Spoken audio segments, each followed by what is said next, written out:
By, here we go. VermontViews.org contributor and always asking you to ponder this. Mornings are good for two things: some chai made just right and sweet, and Green Mountain Mornings with Chris Lenoir.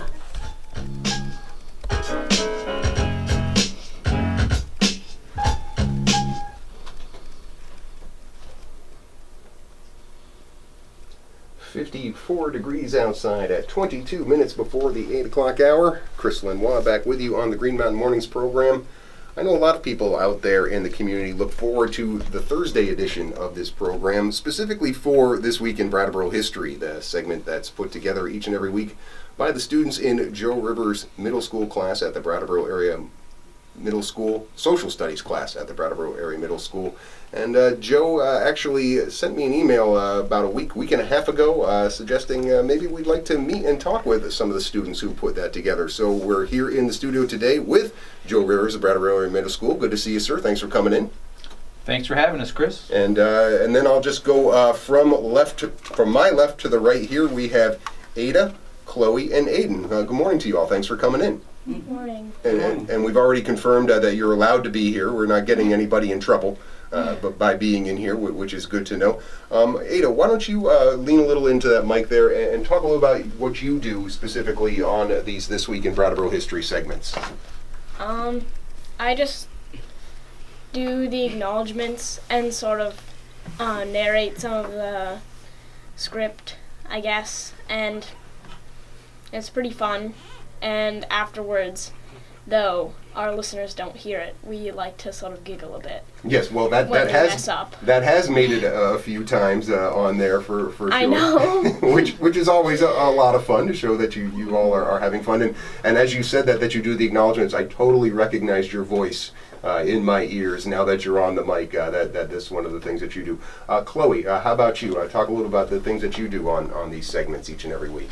I usually, when Mr. Rivers first asks the kids, what do you want to read? So I'll just raise my hand, and first thing we do, we read the whole paper about the history, and then we pick who wants to read it, and then we go over it, we read it as a group, and then we edit out what we don't understand, and then we'll fix it, and then we go it over again, and then we do it live, and then that's just what I do. I just read over the paper. Now, Mr. Rivers said that you're the one who makes sure they don't get too serious. Are you leading those giggles that Ada was just talking about? Kind of. Kind of? Is that something intentional on your part? What do you do to make sure things don't get too serious? Well, sometimes Mr. Rivers likes to use these big words we don't understand, so I kind of just lower it down so we all understand. And then I'll be like, yeah, now I understand it, so then everyone will start laughing. It becomes a vocabulary lesson in addition to everything else out there. Well, that's terrific. And you also like to do a lot of the interviews for the show. Is that something you had done beforehand? Had you done interviews? In my basketball season, Art Freeman was walking around, and he was talking about the Celtics playing here. And then Mr. was like, well, what do you guys want to do? It's almost close to the end of the year. And then I wanted to look more into that because that was just near our school and it's part of our history. So then I called him up, and then he said he'd do the interview. And then later on that week, I asked him some questions, and then that became a podcast. Yeah, that was one of my favorites because I'm a big Celtics fan. So I was really, and I remembered hearing that the Celtics had played here, but I had forgotten about that period in Brattleboro history. So it was a great reminder, a great job getting my former gym teacher and football coach at the high school to talk about that on the segment. Let's turn to you now, Aiden, and talk a little about what you do on the This Week in Brattleboro History. I majorly just record everything that they say for the script and help fix the audio if Mr. Rivers have any problem. So you like the engineering aspect of this here. What sort of stuff do you use? What sort of equipment do you have to record this? I don't really have much. I have my Chromebook, which I use to fix any major audio problems. Yeah, you just basically software that's already on your computer? Yeah, and websites. Now, is that something that you had done before? Did you know how to edit audio and things like that before starting to do this? I did have a class that showed me how to do it and stuff. In middle school or before that? Oh no, just in middle school. I got it not that while ago. We learned how to make music and how to edit a bunch of different audio tracks together. Well, I mean, and this is especially, you talk about the interviews that you all do. You're taking different sources, putting them in. I know you all have put music in at different times, so that's got to be a lot of fun. You see. Yeah. Let's turn back here. I want to get into the situation of the evolution of this year in the social studies class. So Ada, I'll come back to you here. And at the beginning of the year, right, you're all in 7th grade. So this is all of you first meeting Mr. Rivers for the first time back in September of this year, and him saying at some point, I'm sure in front of the class, this is going to be part of your assignment during the year. Do you remember him telling you about this? Yes. I remember he usually has a class where the main thing that we do is we do the podcast, like we do the research and we narrate the script. And at one point he did this in his normal class, and yeah, and that was sort of my introduction to it. And then So what did you think when he told the class that this is going to be something that you're going to be doing during the year? Did it sound fun? Did it sound scary? I guess it sounded kind of fun. Yeah, and so you got right into it right away? Yeah, but I didn't have his class for a while, Oh, so okay. I just had to sort of wait Right. for him to just say that we could do it in our regular classes. Now, how do you all pick the topics for it? And let's stay with you for a second, Ada. In terms of at the beginning of the year, some of the topics that you all have chosen over this time, how did those get selected? Well, usually Mr. Rivers, he's the one who selects the topic, but recently he's been asking us to select the topic, so we've gotten the Celtics game and New England Youth Theater, and what else have we done? We also did Freeman. That was the Celtics one. No. There's been a lot. It's probably hard Yeah. to keep track of from week to week Yeah. here. What are some of the things that you found particularly interesting? Chloe, why don't you tell us some of the ones? I mean, you just mentioned the Celtics one, but what are another one that you thought came out really well that you were happy with? Well, I really liked the one I did with Art Freeman because, like, I know a lot about basketball and I like the Celtics.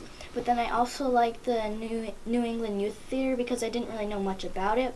And then I could hear Ada and her group going over it, and I got to learn a lot more about it. So it was interesting because I didn't know much about it, so I didn't do it.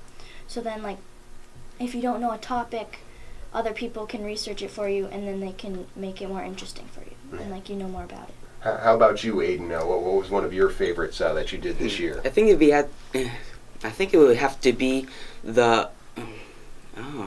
I don't know. I'd say they're all very good and interesting in their own way.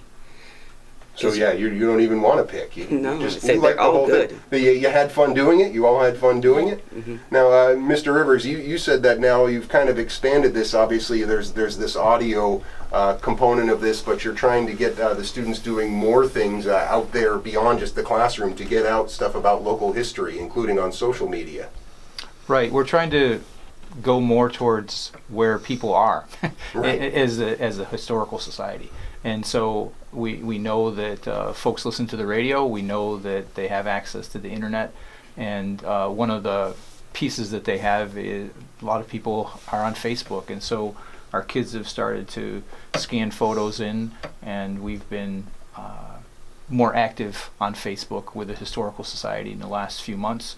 And we're up to a little over 3,000 followers.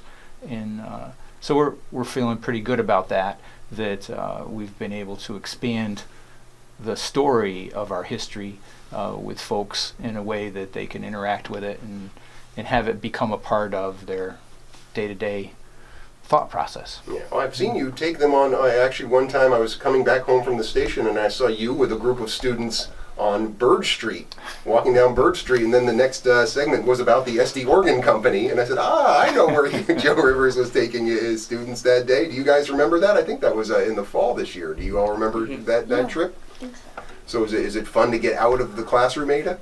Yes. It was part of a sort of community integrated unit that we were doing as a class, as like a team at middle school, at BAMS, and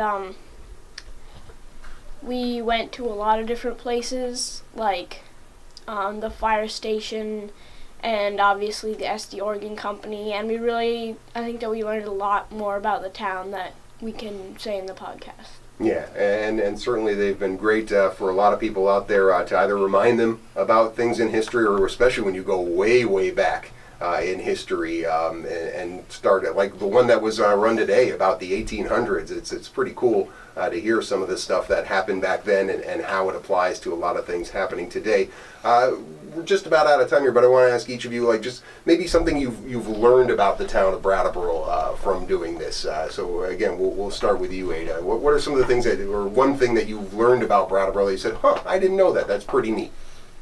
I've learned that Brattleboro is it's a lot more complicated than it first appears for a pretty small town in Vermont. It's pretty interesting. Yeah, well said. I never expected it to be that interesting. Yeah, indeed. How about you, Chloe? All of them have a different part of history that I didn't know about. So each and every one of them gives me an idea of what happened in Brattleboro, and everything has been interesting, and some things you would have never thought that could be able to happen here.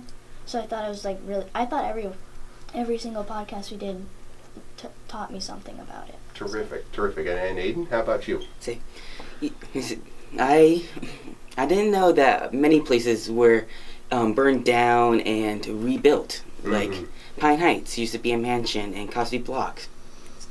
So I found that very interesting, and how they were very different back then. Yeah, I mean, you all probably see some of these places that you look at now and see them in a very different light. And I think that's the whole goal of having history class, right, Joe?